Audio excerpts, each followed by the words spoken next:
राजस्थान की कंचन माटी आज तुम्हें दिखाता हूँ, खून की स्याही से लिखे इतिहास आज तुम्हें सुनाता हूँ। मेवाड़ी राणा रतन सिंह ने ब्याही रानी पद्मावती, सौंदर्य उसका ऐसा तेज जैसे शकुंतला और रति।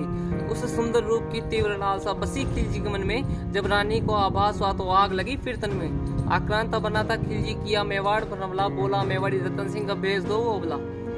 रतन सिंह ने कहा रानी आने को न तैयार है, तुम अंदर चलकर देखो, समझो अपना ही परिवार है। वीर सेनानी गोरा राणा के प्रस्ताव से नाराज था, क्रोध में चला गया महल से। कार रतन सिंह तो अलाउद्दीन का दास था।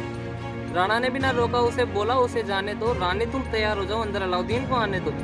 रानी ने जब मना किया बोली एक शर्त लगाऊंगी, मेहमान मानने के बाद उसे मैं पानी में शक्ल दिखाऊंगी। राणा ने खिलजी को जब रानी की शर्त सुनाई थी, खिलजी तो था मान गया, किंतु रानी ना हंसाई थी।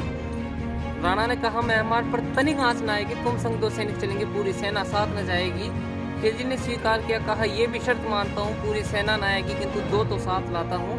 राजस्थान की कंचन माटी आज तुम्हें दिखाता हूँ, खून की स्याही से लिखे इतिहास आज तुम्हें सुनाता हूँ। शर्तानुसार रानी ने खिलजी को नीर रूप दिखलाया, खातिरदारी करके अच्छी फिर अलविदा कहलाया।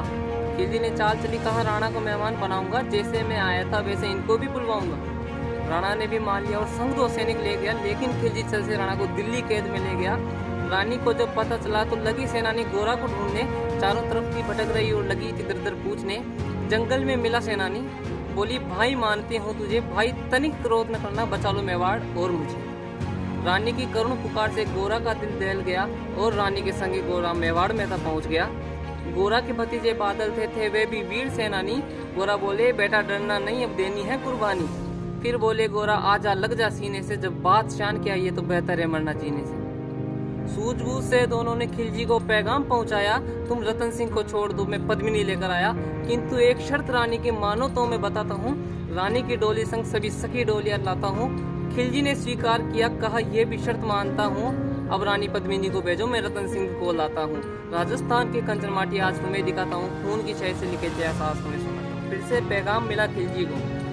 पैगाम मिला खिलजी को कि रानी की अंतिम आशा है, अंतिम बात मिले रतन सिंह से, यही तीव्र अभिलाषा है। खिलजी ने कहा यह अभिलाषा पूर्ण होगी, रानी की कबीना मन में राणा के लिए क्षीण होगी। सजाई गई सभी डोलियां, किंतु रानी को न लाया था, सभी सैनिकों ने सखी रूप में मर्दानी वेश बनाया था। रानी के मुख्य डोली में एक लोहार को लाया था, जिसने राणा से मिलते ही उनको बेड़ी मुक्त कराया था। खिलजी सेना को संदेह हुआ, समझे रानी नाई है, राणा को मुक्त करवाने हेतु यह योजना बनाई है। गोरा ने कहा बादल से राणा को यहाँ से ले जाओ, उन पर तनिक आंच न आए, उन्हें सलामत मेवाड़ पहुंचाओ। बादल को आदेश मिलते ही वह राणा को ले जाता है। इधर गोरा सेनानी फिर युद्ध भूमि में आता है।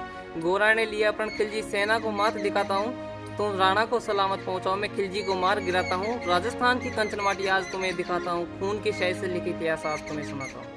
युद्ध में लड़ते हुए गोरा का शीश जफर ने काट दिया, यह दृश्य देख बादल ने ममता का आंसू भर लिया। शीश कटने के बाद भी गोरा का धड़ता लड़ रहा, असंभव ज्योति देखकर बादल का मनोबल और प्रफुल्ल हुआ।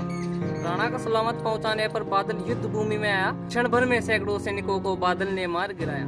राणा भी करके धारण केसरिया आ पहुंचाता रण में, बादल की हालत भी अब आने लगी थी मरण में। तीनों वीरों के प्राण पखेरु पहुंच चुके थे मात्र चरण में, अब सन्नाटा छाने लगा था ऐसे भीषण रण में। रानी ने भी किया जोहर 1600 रानियों के साथ, अलाउद्दीन था दौड़ा पहुंचा पर कुछ भी लगा न हाथ। ऐसे वीर सेनानियों की गाथा आज सुनाता हूँ, ऐसे वीरों को सहदिल से नमन कर शीश झुकाता हूँ। राजस्थान की कंचन माटी आज तुम्हें दिखाता हूँ, खून की स्याही से लिखे इतिहास आज तुम्हें